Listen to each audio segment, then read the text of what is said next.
They're talking about a strategic silver reserve. Headlines are circulating, politicians are making noise about protecting American interests in critical metals, and retail investors are celebrating like the cavalry just arrived. Here's what you need to understand right now. The government is not coming to save your position. The government is coming to secure theirs. And if you think a strategic reserve means higher prices for the silver you hold, you've already misread the playbook. Welcome back. This is the breakdown nobody wants to hear, but everyone needs to understand. Because in 2026, the narrative around silver is about to shift from investment opportunity to national security asset. And when that shift completes, the rules change. Not for your benefit, for theirs. Quick favor before we go further. Subscribe, short and simple. Because when this policy pivot accelerates, you'll want the breakdown in real time, not 3 weeks later from someone reading headlines. Now, let's get direct. The U.S. government does not build strategic reserves to help retail investors get rich. They build reserves to control supply during a crisis, and control means access, pricing, and allocation get dictated by policy, not by market forces. So when you hear strategic silver reserve, don't hear silver to the moon. Hear government preparing to intervene when the market threatens industries they can't afford to lose. Let's start with the fact nobody wants to say out loud. Silver is not gold. Gold is money, a store of value, a political hedge, a safe haven. Silver is infrastructure. Silver is solar panels, military electronics, EV charging systems, semiconductor manufacturing, and data center build-outs. It's the metal inside the transition they keep mandating. That difference matters because when push comes to shove, governments prioritize function over fairness. They don't care if your ETF doubles. They care if Boeing can't deliver defense contracts because they can't source silver solder. They care if solar installations stall because manufacturers can't get feedstock. They care if the grid upgrade dies in procurement hell. So here's the first lesson. When silver becomes strategic, retail becomes the last priority, not the first. Now let's talk about what a strategic reserve actually does. It doesn't pump your bags, it stabilizes supply for approved end users, meaning the government stockpiles metal, controls the release, and directs flow toward industries deemed critical. Defense contractors, infrastructure projects, domestic manufacturers tied to national security objectives. And here's the uncomfortable part. If the reserve gets built, it gets built by pulling metal off the market. That might sound bullish short term, but long term, it means the government becomes the largest holder with zero incentive to let price discovery run wild. Because if silver spikes too hard, it breaks their own industrial budgets. Solar subsidies become unaffordable. Defense programs face cost overruns. Infrastructure timelines blow out. So what do? They intervene. They release metal from the reserve to cap price. They jawbone the market. They lean on exchanges to tighten leverage rules. They do whatever it takes to keep the metal flowing at a manageable cost. That's not conspiracy. That's policy. And policy doesn't negotiate with your thesis. Let's get concrete. In 1933, the U.S. government made private gold ownership illegal and forced citizens to surrender their holdings at a fixed price. Then they revalued gold higher after the confiscation was complete. The government won. Holders lost. That's not ancient history, that's precedent. Now, I'm not saying silver confiscation is inevitable, but I am saying the legal framework and the historical playbook exist. And in a real emergency, governments don't ask. They mandate. Executive orders can move faster than you can sell. So when silver becomes framed as a national security issue, the question stops being what's it worth and starts being who controls it. And retail investors holding paper instruments or even allocated bars in third-party vaults are not in the driver's seat. Here's the second lesson. Ownership without custody is a claim, not an asset. And claims get rewritten when the stakes are high enough. Now, let's address the other angle. The one people think is bullish. The argument goes like this. If the government builds a reserve, it signals silver is critical. That recognition drives private demand higher. Prices explode, everyone wins. Here's what that argument misses. Government involvement doesn't create free markets. It creates managed markets. And managed markets are only profitable if you're on the inside or if you can front-run the policy before it's announced. If the reserve plan becomes official policy with full funding and a timeline, the market won't wait for you to position. Institutions will have already moved. Sovereign buyers will have already locked contracts. By the time retail finds out, the easy entry is gone and the volatility is brutal. That's how these plays work. The information asymmetry is the edge, and retail doesn't have the edge. Now let's talk about the leverage trap, because this is where most people get destroyed.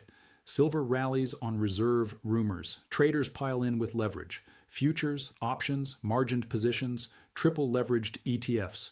Then reality hits. The government announces reserve parameters. Maybe the structure includes price caps. Maybe they partner with domestic miners and lock supply at negotiated rates. Maybe they implement export restrictions to keep metal on shore. Suddenly, the bullish narrative has footnotes, and footnotes kill momentum. Margin requirements spike. Forced liquidation begins. The crowd that bought the rumor sells the news into a collapsing bid, and the chart that looked parabolic becomes a trap door. This is the third lesson. When the government gets involved, volatility doesn't decrease, it amplifies, because policy risk becomes the dominant variable. Let's zoom out and ask the bigger question.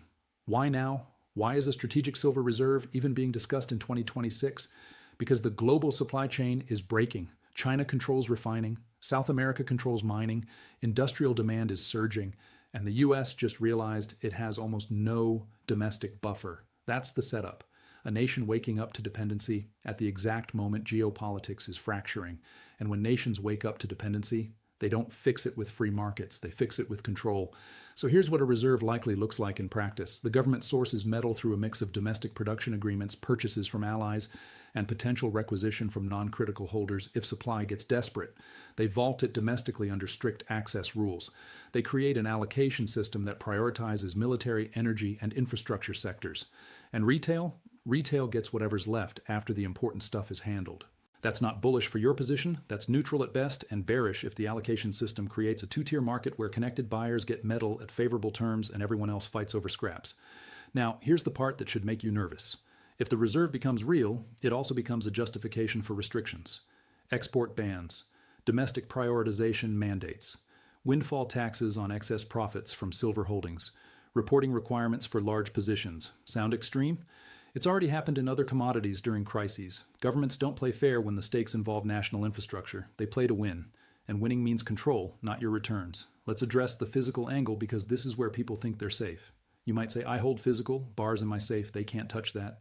And you're partly right. Physical custody is better than paper exposure, but physical doesn't make you immune to policy. If silver becomes a controlled commodity, buying and selling it becomes harder. Dealers face reporting requirements, premiums widen, liquidity dries up. Trying to convert bars into cash becomes a bureaucratic nightmare. And if you think you can just hold through that, fine.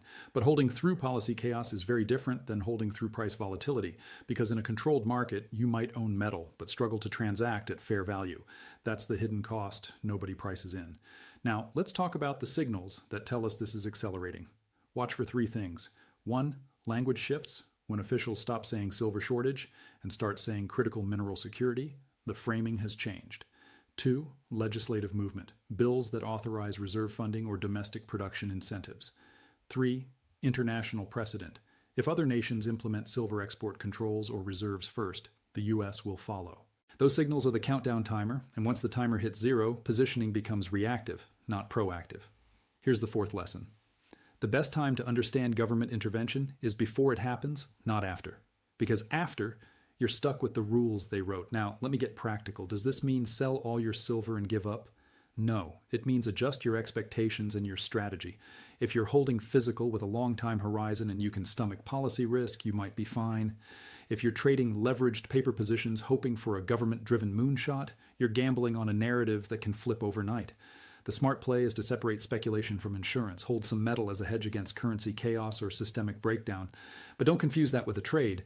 Trades require exit strategies. Hedges require conviction. And here's the uncomfortable truth. If the system breaks badly enough that silver becomes genuinely scarce and critical, the government won't let free market price discovery solve it. They'll step in, they'll allocate, they'll ration, and your claim, paper or physical, gets subordinated to national priorities. That's not doom, that's realism. Now watch this pattern. Every time metals get framed as strategic, the initial reaction is bullish, then reality sets in, controls get discussed, volatility spikes, weak hands get shaken, and by the time the dust settles, the market looks very different than the hype suggested.